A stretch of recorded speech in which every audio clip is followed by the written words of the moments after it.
Cuando quieran, ya estamos. Estamos. Buenísimo. Débora, ¿estás ahí? Sí, ¿no? Perfecto. Bueno, buenas tardes a todos. Bienvenidos a esta nueva edición de Charlas para la Regeneración Argentina, hoy titulada Educación, la rebelión de los padres. Como resulta evidente a esta altura del partido, la gestión de la educación en nuestro país es dominio exclusivo y excluyente de la interacción de la burocracia estatal, que alega representar los intereses de la sociedad, con los gremios que alegan representar los intereses de los docentes. Paradójicamente, en esta situación, las familias, en su condición de interesados primarios en el resultado de esta gestión, carecen no solo de toda representación en la definición de la política educativa, sino que además son sistemáticamente excluidas de toda decisión relevante.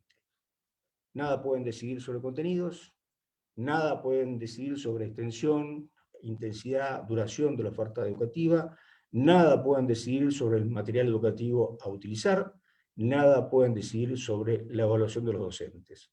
Solo cuentan con una limitada autonomía para elegir entre gestión privada o pública, y esto con la menor información objetiva posible. El resultado de este accionar es por todos conocido y penoso. Sin embargo, consiguió superarse, llegando a una culminación absoluta cuando autoridades y gremios coincidieron en espléndida autosuficiencia, sin sustento científico ni razonabilidad sanitaria alguna, en borrar un año colectivo de un plumazo. Este menosprecio por las necesidades y aspiraciones de las familias terminó generando un hecho inédito: un desastre educativo, uno de tantos, pero esta vez con costo político. A esto llegamos gracias a la reacción, tan valiente como inteligente, de un grupo de padres que creció y supo hacerse escuchar en medio de este panorama desolador. Para hablar de esto, le damos la bienvenida a la señora Débora Vasalo, de Padres Organizados.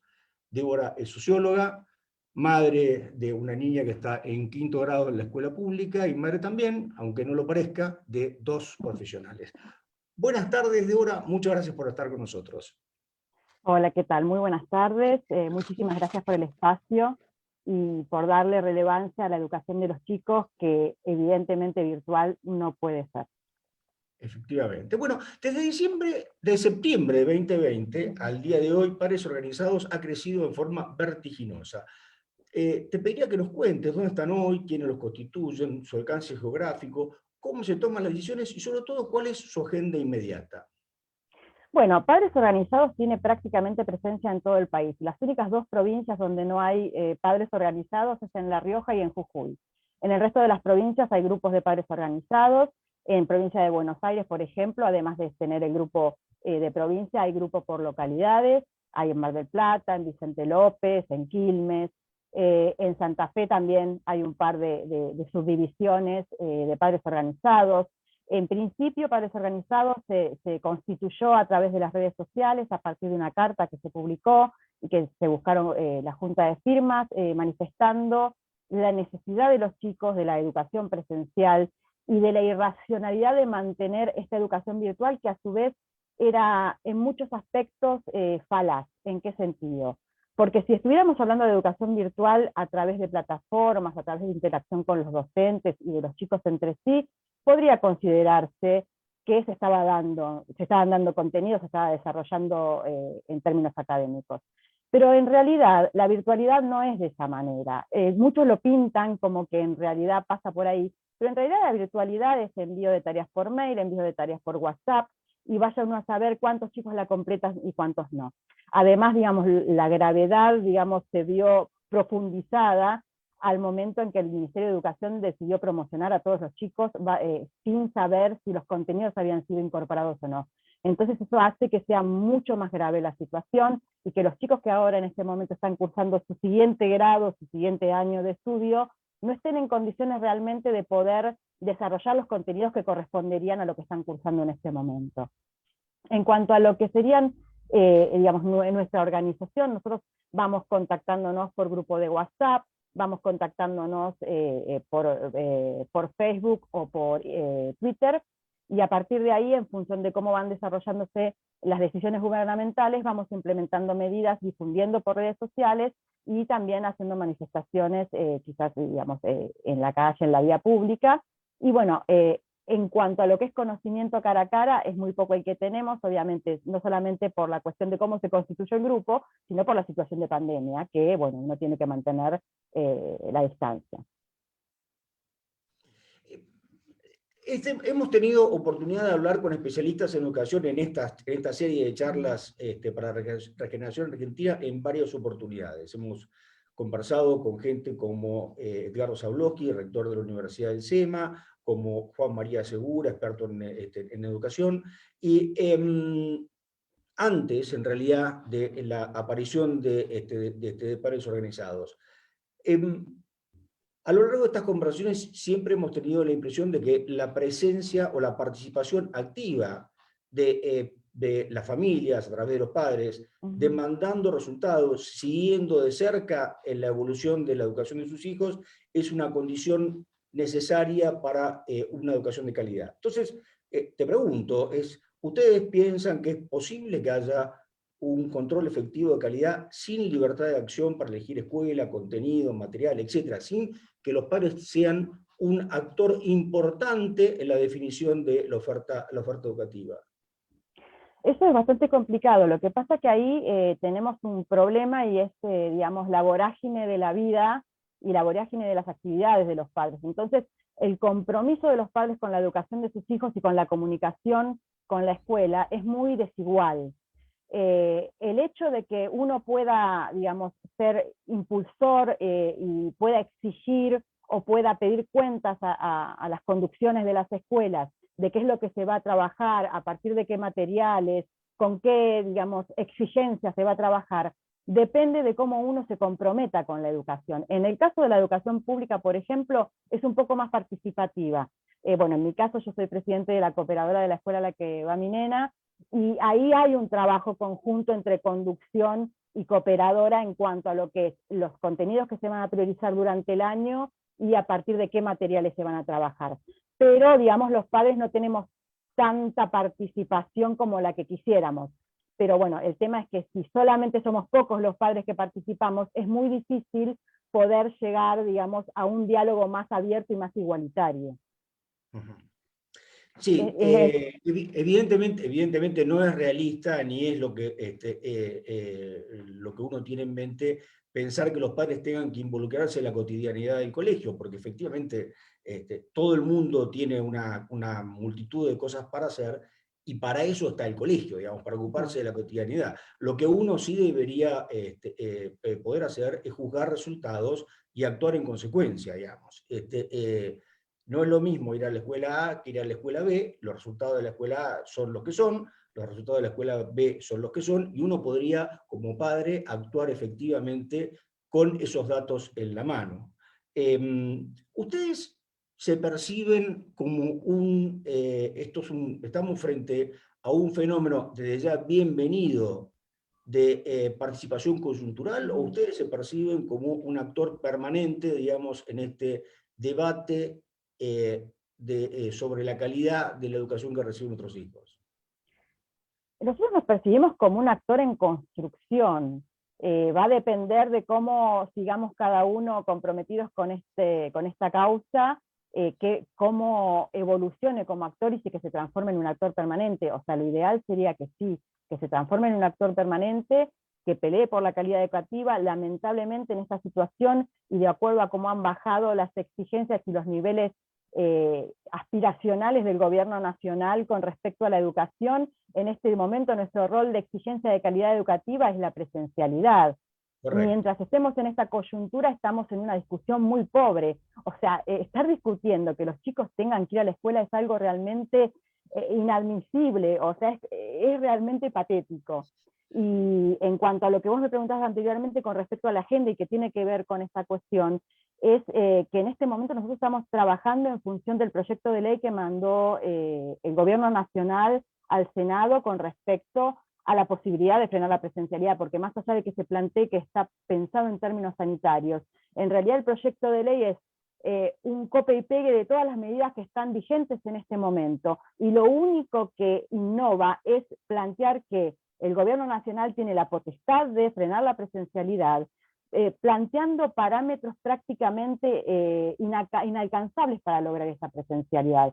Entonces, en función de esto, lo que estamos percibiendo es una voluntad política de volver a suspender la educación durante un año más, y vaya uno a saber cuánto tiempo más, porque en realidad no sabemos cuándo esto va a terminar, cuándo se va a poder inmunizar a la población a través de la vacunación. Entonces es un contexto muy complejo, y que en realidad, una vez que esto se pueda solucionar, lo ideal sería que nosotros podamos seguir trabajando en pos de una calidad educativa en función de lo que nuestros hijos se merecen, no teniendo que pelear por algo tan primordial como es que los chicos puedan ir a la escuela. Absolutamente. Ustedes están en una situación estilo hospital de campaña, digamos. Se trata de parar la hemorragia y después nos ocupamos del resto de las cosas, digamos. Pero en principio, como vos muy bien señalás, tenemos que conseguir que los chicos estén en el aula, estén frente a un profesor de carne y hueso, y hagan las cosas básicas que requiere el proceso educativo.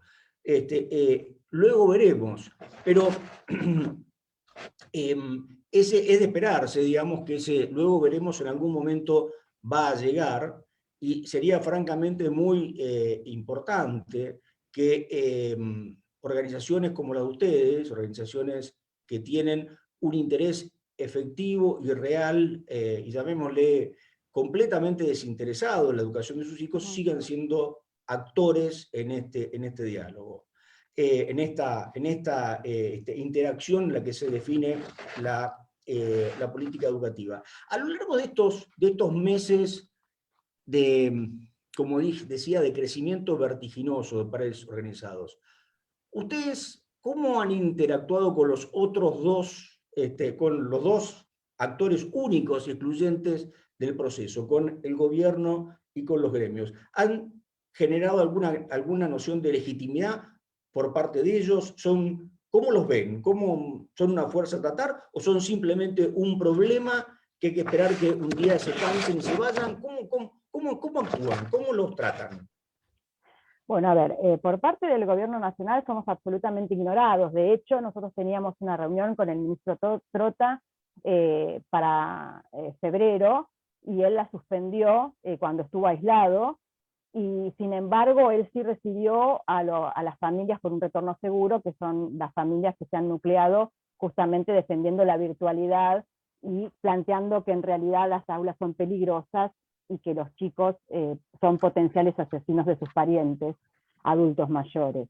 Entonces, en ese sentido, es una situación muy compleja. O sea, eso por parte del gobierno nacional. Por parte del gobierno de la ciudad, el Ministerio de Educación nos ha recibido, hemos solicitado reuniones, nos han escuchado, hemos planteado cuál es nuestra posición, acompañamos aquellas políticas que compartimos, que tienen que ver con la cuestión de mantener la presencialidad lo más posible, y que si hay algún cierre que sea absolutamente necesario y por un tiempo muy acotado.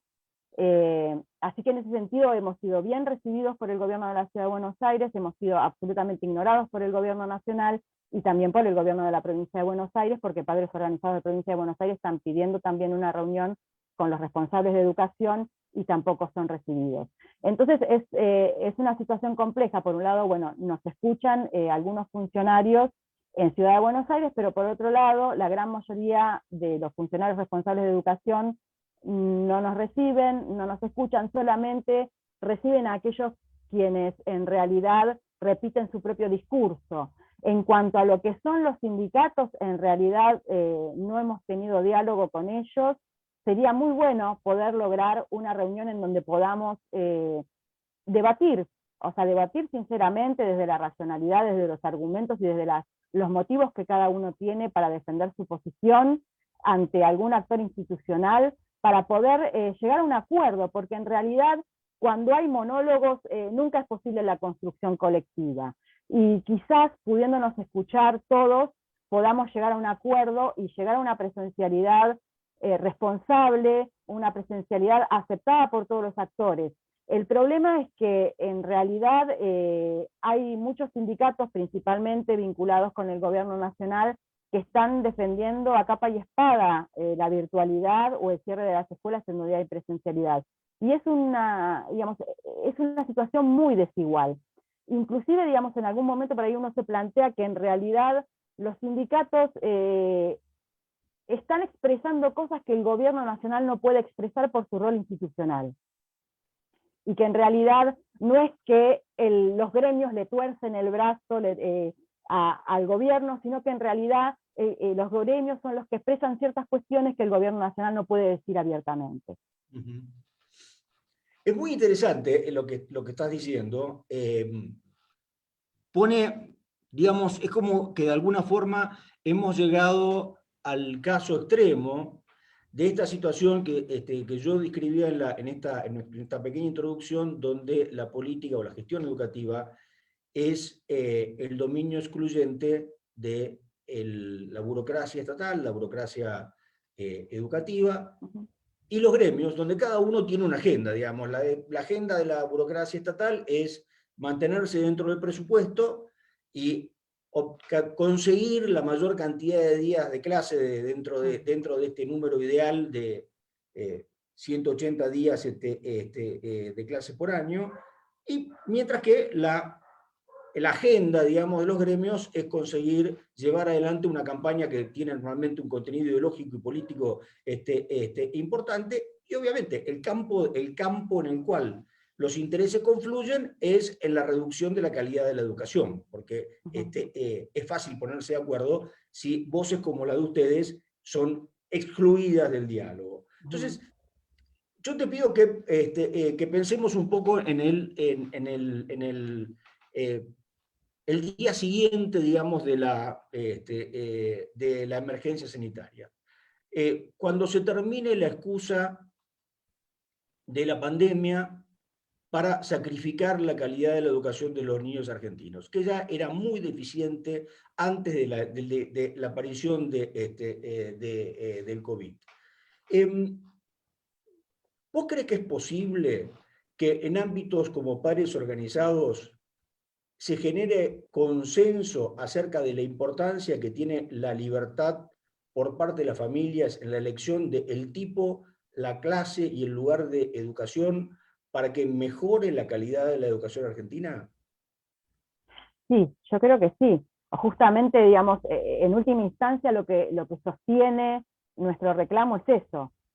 Más allá de que en este momento no podamos expresarlo o no podamos plantearlo justamente por el contexto. Es muy importante poder lograr, digamos, una elección con respecto a la educación de nuestros hijos en función del proyecto de futuro que uno tiene para ellos, inclusive de lo que ellos nos manifiestan. O sea, porque acá lo más importante es tener en cuenta a nuestros hijos. O sea, y lo que nosotros notamos justamente es que en aquellos espacios donde se está obturando la educación, donde se está obturando la presencialidad en este momento, pero donde se obtura en realidad la discusión entendida como debate, o sea, no como una visión unidireccional en donde hay solamente una verdad que es indiscutible y donde no hay debate, donde no hay crítica, donde no hay pensamiento crítico. O sea, lo que tenemos que entender es que los seres humanos llegamos hasta donde estamos justamente por la cuestión del debate, de la mirada crítica y de la cuestión científica. O sea, la ciencia es per se poner en duda todo, buscar pruebas que respalden lo que estamos afirmando, y en el caso de que eso se caiga, asumir esa situación y tratar de construir a partir de ahí. Y me parece que eso es fundamental y está muy relacionado con el tipo de educación que queremos para nuestros hijos. Nosotros ya estamos, digamos, en gran parte formados, estamos todavía en construcción, digamos, de nuestra manera de pensar y de analizar la realidad, pero tenemos una formación de por medio, pero nuestros chicos tienen todo por delante, y realmente sería absolutamente lamentable no poder brindarles las herramientas que le permitan ser personas autónomas en su futuro. Y lo que da autonomía es la educación, una educación amplia, donde exista el debate y donde exista la mirada crítica como algo absolutamente fundamental. Sí, y creo que los hechos, los datos, claramente demuestran que esa educación que permite que cada individuo pueda aspirar a lo máximo que puede dar en hacer de su vida lo máximo a lo cual pueda aspirar, bueno, esa educación simplemente no está presente hoy en la Argentina. Desde nuestro ámbito de pensamiento, nuestro pensamiento en el cual nosotros le atribuimos una enorme importancia a la iniciativa individual, nos parece que sin que los interesados, entonces las familias, puedan ejercer el derecho de elegir, difícilmente la combinación de gremios y Estado pueda llevarnos a una situación radicalmente distinta a la que vivíamos antes de la aparición de la pandemia, que ya era muy mala. Volvamos nuevamente a la actualidad. Yo te confieso que sentí cierta sorpresa al ver el proyecto de ley que ha presentado el Ejecutivo al Congreso, porque pareciera ser que la cuestión de la no presencialidad, porque es una cuestión negativa, no positiva, la no presencialidad, ha adquirido una suerte de carácter de guerra santa. Eso es algo absolutamente increíble. Frente a una derrota, frente a un hecho, frente a la evidencia que lo que se pretende no solamente es malo desde el punto de vista político, pero sino que además es francamente ilegal, tenemos un nuevo intento de conseguir las mismas cosas a través de la ley. Y esto realmente es notable. Vos decías que los gremios en este caso no son una mera contraparte del gobierno, sino que de alguna forma anticipan o dicen la clase de cosas que el gobierno no se atreve a decir. ¿Cómo interpretan ustedes esta iniciativa legislativa del Poder Ejecutivo? ¿Cuál ha sido la reacción? La verdad que, por un lado, no nos sorprende porque, bueno, tienen una mirada muy vertical del poder, o sea, el peronismo y el kirchnerismo en particular, tiene una mirada acerca de que los votos lo que les permite es hacer todo aquello que consideren necesario, más allá de cuáles fueron los motivos por los cuales se los votó, y más allá de cuáles eran las expresiones posteriores de la sociedad civil en función del rechazo o no a los planteos que se realicen.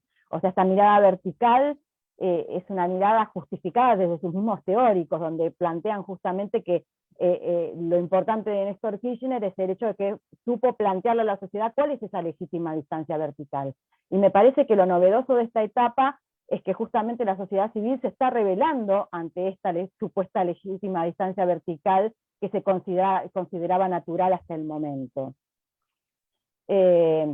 A ver, en cuanto a lo que es el proyecto de ley, a nosotros nos sorprendió muchísimo, era de esperar, pero nos sorprendió en el sentido de que ya mismo el fallo de la Corte plantea que en realidad cualquier ley posterior que cercene las autonomías jurisdiccionales no es aceptable porque va en contra de la Constitución Nacional, y sin embargo siguen insistiendo, y no solo eso, sino que lo peor de todo es que dentro del proyecto de ley lo que plantean es que en realidad los gobiernos locales son delegados del gobierno nacional, o sea, no que son votados por su ciudadanía y que tienen que gobernar a esa ciudadanía que los eligió. Entonces es algo en lo que uno se plantea hasta qué punto fue pensado racionalmente. Me parece que fue una respuesta rápida a la coyuntura que se generó en el último tiempo, en donde se empezó a debatir ya directamente, no solamente desde padres organizados, sino desde sectores de la sociedad civil en general,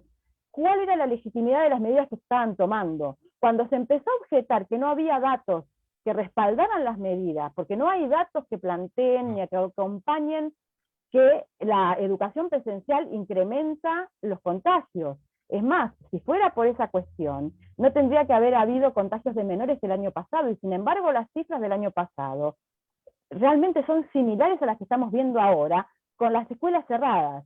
Entonces, me parece que fue una decisión apurada para dar un supuesto respaldo científico a la toma de decisiones, pero si uno hace el desgrane del proyecto, en realidad lo que ve es que lo único que hicieron fue tomar todas las medidas que están hasta el momento implementadas y ponerlas dentro de un texto, agregando esta cuestión del cierre de las escuelas, facultando al Poder Ejecutivo de poder, digamos, cerrar la presencialidad. Y no solo eso, sino que a su vez la única posibilidad que le da a las jurisdicciones es de endurecer las medidas, no de hacerlas más laxas en función de sus condiciones concretas sanitarias. Y a su vez lo que niega es el conocimiento territorial de las autoridades locales.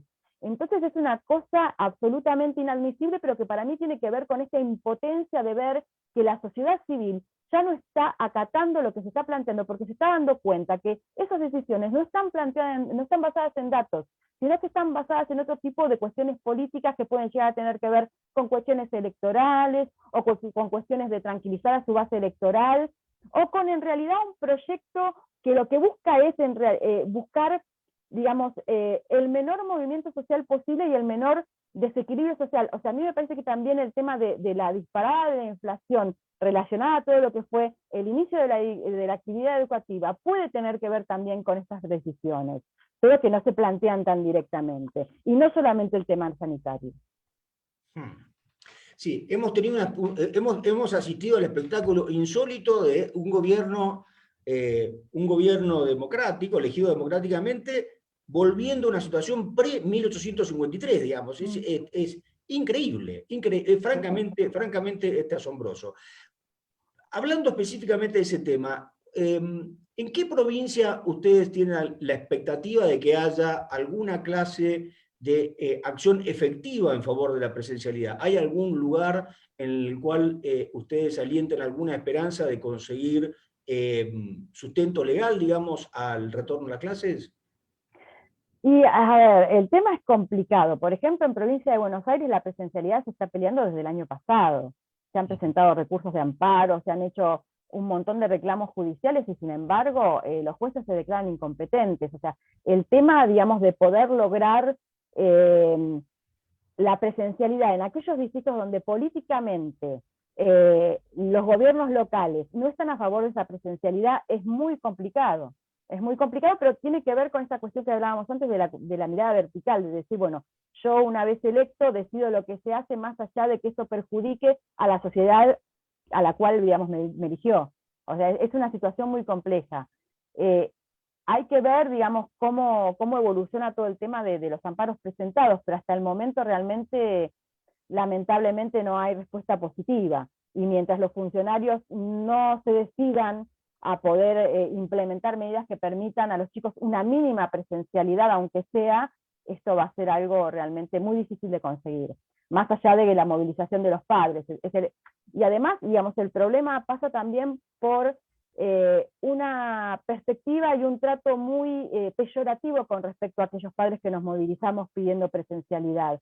En realidad, el discurso de denigrarnos, de plantearlos como personas egoístas, inconscientes, que no pensamos en el otro, carentes de empatía, o sea, eso hace también, digamos, que muchos padres, no de padres organizados, pero sí muchos padres en la relación cotidiana por ahí con sus relaciones de los chicos del colegio, no se animen a plantear cuál es su posición. O sea, la persecución que hay de las familias que no están de acuerdo con la virtualidad es terrible en algunos distritos, inclusive entre docentes. Hay muchos docentes que no se animan a plantear en las escuelas a viva voz que están de acuerdo con la presencialidad, porque hay un sector dentro del lugar de trabajo muy sindicalizado que realmente, o sea, les impide poder manifestarse sin recibir un insulto o un destrato de por medio. Y eso es una situación muy, muy complicada y muy grave, y realmente es algo que tendríamos que plantearnos como sociedad. ¿A partir de qué momento hay alguien que decide cómo funcionan las cosas, qué es lo viable y qué no? ¿Y desde cuándo no hay posibilidad de debate? ¿Desde cuándo las ideas no pueden debatirse y desde cuándo esas ideas no pueden acompañarse de datos para poder llegar a una conclusión o a una resolución acordada y digamos, coordinada? Francamente, es el retrato de una sociedad autoritaria el que estás presentando. Y evidentemente estamos frente a dimensiones autoritarias que atraviesan la sociedad de una forma muy profunda. Yo no quiero hacerte ninguna pregunta más. Te voy a pedir, sí, que vos te despidas de nosotros con una reflexión acerca de dónde te gustaría encontrarte vos dentro de un año en relación al tema que hoy nos convoca? En realidad, a mí lo que me encantaría es dentro de un año poder reencontrarnos y plantearnos que en realidad estamos debatiendo ahora de qué manera las familias van a estar más involucradas en la educación de sus hijos, cómo podemos encontrar espacios de encuentro y de debate con las conducciones escolares, y de qué manera entre todos vamos a lograr una educación de calidad para nuestros hijos, y para que tengan un futuro en donde realmente puedan ser ciudadanos autónomos y que puedan ser conscientes de todas y cada una de las decisiones que toman en su vida. Esa sería la aspiración para dentro de un año. Bueno, Débora, yo comparto todo lo que decís. Te deseo que tengan el temple y la generosidad de seguir sacrificándose por todos, y volveremos a vernos. Esperemos que en circunstancias más felices para la educación argentina. Te mando un beso y mucha suerte. Muchísimas gracias por el espacio, y bueno, todo mi reconocimiento hacia ustedes. Muchísimas gracias, un beso para todos. Hasta pronto.